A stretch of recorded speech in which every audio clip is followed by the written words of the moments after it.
Start your day with Morning Edition and wind it down with All Things Considered, only on KPBS. From global headlines to local stories, stay informed, inspired, and connected. Tune in daily or listen anytime at kpbs.org.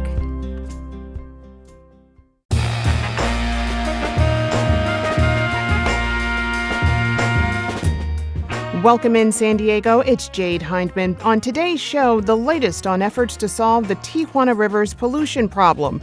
We'll hear from San Diego County Supervisor Paloma Aguirre, who shares the latest on state funding and state bills. This is KPBS Midday Edition, connecting our communities through conversation. For many living near the polluted Tijuana River, any relief from its nauseating odors is very much welcome.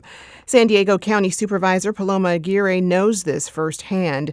Many of her South County constituents have experienced symptoms like headaches, coughs, and respiratory issues. They're more than fed up, and she's been pushing for using county reserve money to pay for new sewage fixes. Well, last week she made that happen with support from her board colleagues, and Paloma joins me now to share details on that funding and updates on state bills related to the Tijuana River. Supervisor Aguirre, welcome.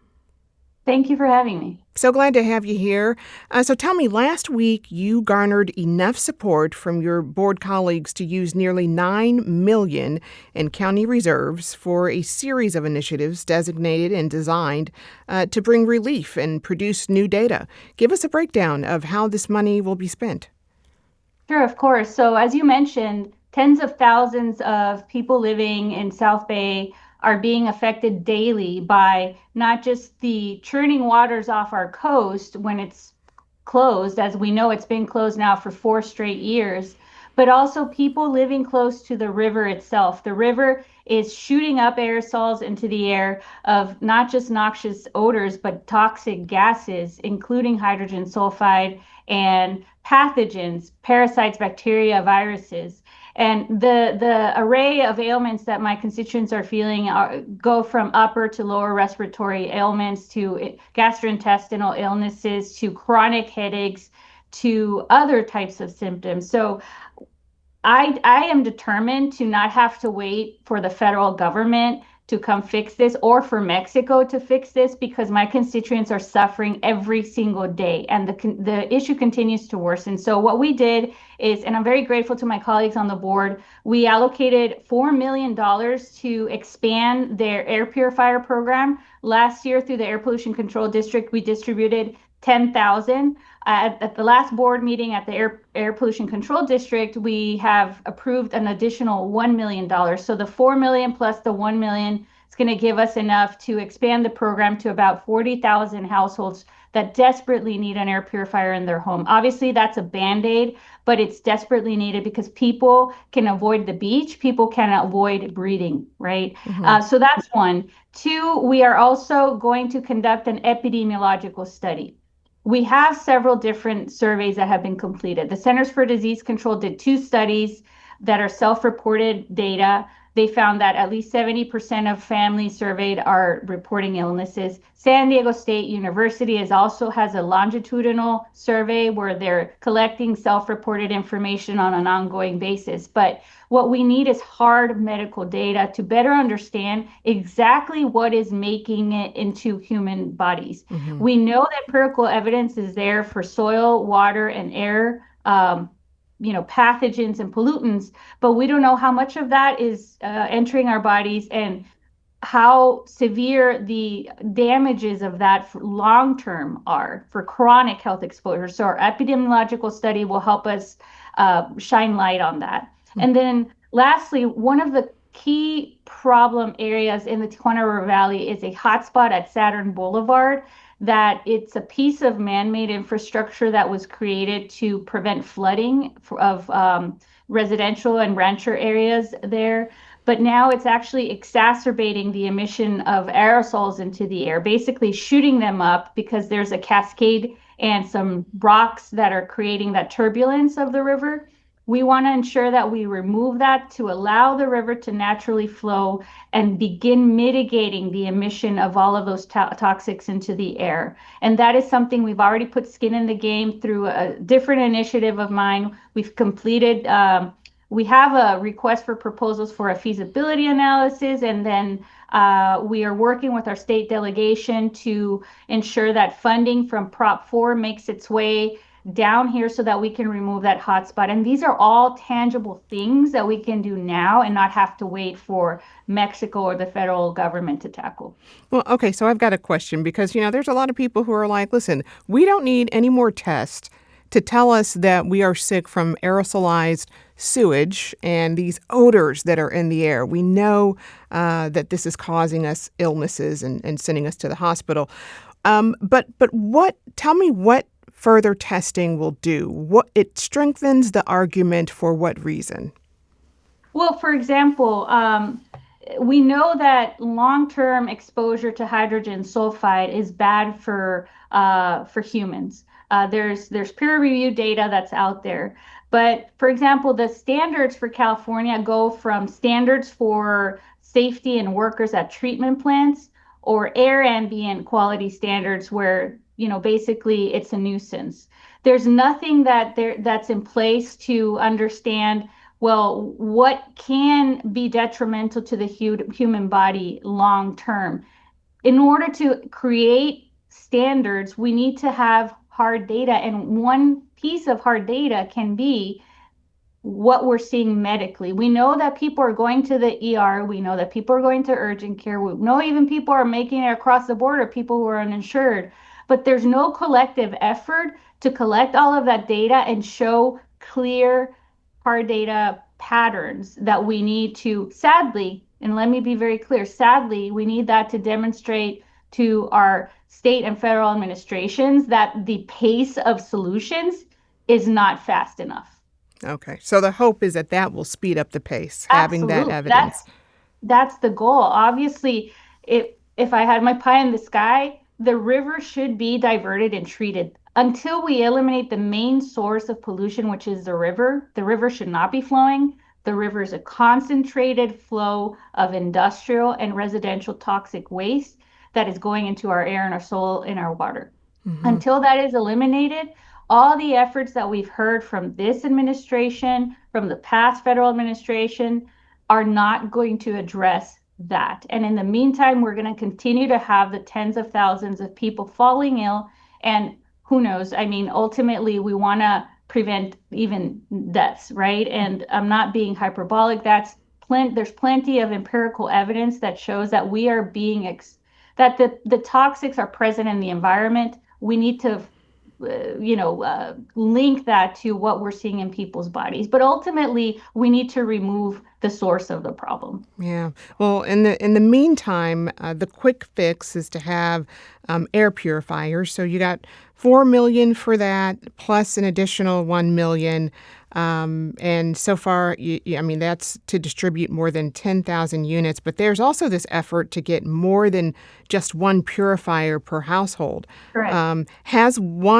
How effective has one been? And how much more effective do you think having two, maybe even three, will be?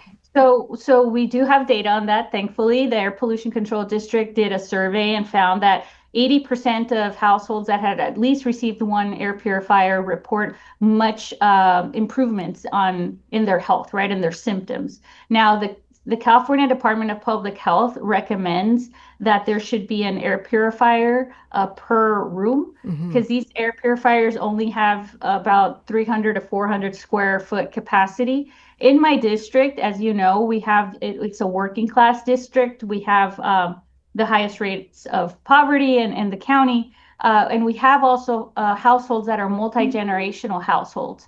So you have sometimes more than one family living under one roof. So one isn't enough. And that was the ethos of, the catalyst to have us take a look at how can we expand the program, not just beyond 10,000 households, but getting people more than one. And like you said, it's not a permanent solution, but it's a a preventative measure to begin to mitigate the exposure of people that have nowhere to go. And let me be very clear, it breaks your heart when you have people calling you, emailing you, telling you, I want to leave.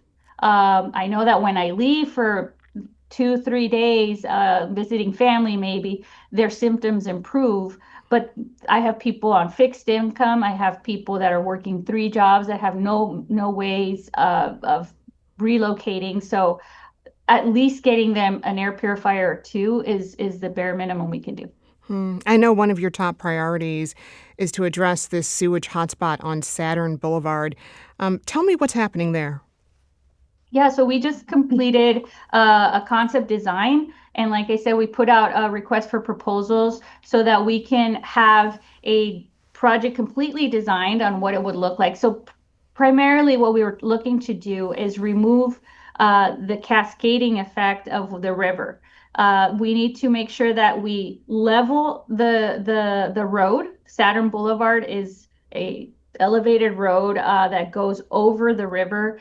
But like I said, ironically, that's contributing to the increase in turbulence of the river. So what we need to do is remove that cascade, remove the riprap and rocks, create an elongated pipeline so that the water could go through the pipeline in a calm manner and prevent it from aerosolizing. So the county, like I said, we're putting skin in the game. We are putting this funding forward so that when the money from the state from Prop 4 makes its way down here through our efforts that are ongoing, we can have a shovel-ready project and remove that hotspot as fast as possible.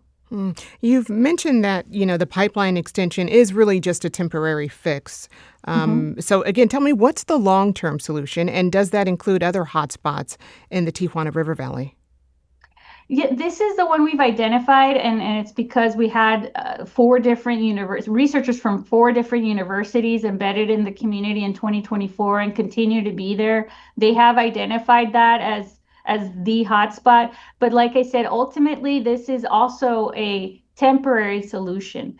The elimination of the source, it's what's most important. If we were to eliminate those flows, the river flowing across the border into our communities, we wouldn't have the need for a hotspot removal. Now, is that a longer term effort? Absolutely. And it's going to require us to continue to advocate for that, because right now, the solutions that have been proposed and that are in place by the federal and Mexican government do not begin to address that.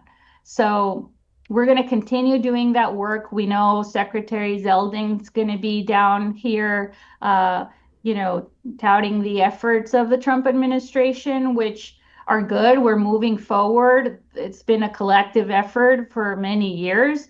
But until we don't address the main source of pollution, which is the river, my constituents are going to continue to be exposed to all of these pollutants, and that's absolutely unacceptable. And yeah, to circle back to those pollutants that people are being exposed to, if the studies produce that clear evidence that's necessary and shows that the pollution has harmed residents, is the county prepared in any way to offer medical assistance to treat them? Well, yeah, absolutely. We are the public health authority of the land. So that's another reason why we need to have this data in place so that we can make appropriate interventions if needed. I don't see this as being any different than some of the other disasters that have occurred, not just in this state, but in other states. We have the Dominguez Canal in LA, where there was what was different there is that there was a known specific source. There was a spill of some chemicals into a canal, and the households around the area that were being exposed to these pollutants had to be mobilized, and there was a state of emergency declared there. We know Palestine and Ohio, there was the train derailed with chemicals. There had to be a state of emergency declared there. That's why you'll hear me constantly calling for that state of emergency, because the efforts that have been agreed to by the Trump administration with Mexico most recently, don't begin to address that. And I am of the belief that we're entering a state of almost playing chicken with Mexico. It's the refusal of the federal government to invest more resources to address the immediate needs of our residents here in the region, waiting for Mexico to do more. And I'll address the criticism that I've heard. Why don't you hold, quote unquote, Mexico accountable? Well, Mexico is a sovereign nation. There are no mechanisms for us from at least the local governments to enforce anything. That is up to the federal government. Can the federal government do more to pressure Mexico even more? Yes, absolutely. Can Mexico do more because it's coming 100% from Mexico, all of this pollution? Yes. Have they done efforts? Have they made progress in what they've committed to? Yes, also. I can tell you, I've been working on this issue for over 20 years, and there is a source of pollution coming from Punta Bandera. Please forgive my interruption, but that definitely seems like that has been the struggle. And I know this is something that we'll continue to cover, but I really appreciate you joining us today. I've been speaking with Paloma Aguirre. She is the San Diego County Supervisor representing District 1. Supervisor, thank you so much, and thanks for the work you're doing. Thank you.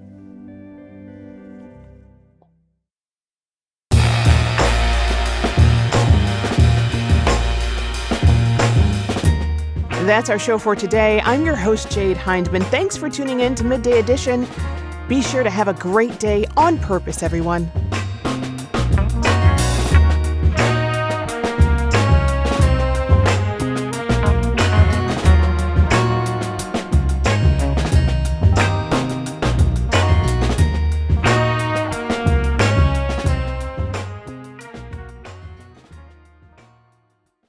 KPBS On Demand is supported by the San Diego County Toyota dealers, offering a new 2025 lineup of vehicles at your local Toyota dealer, including a new Tacoma with turbocharged 4-cylinder engines and a hybrid powertrain option. The San Diego County Toyota dealers. We make it easy.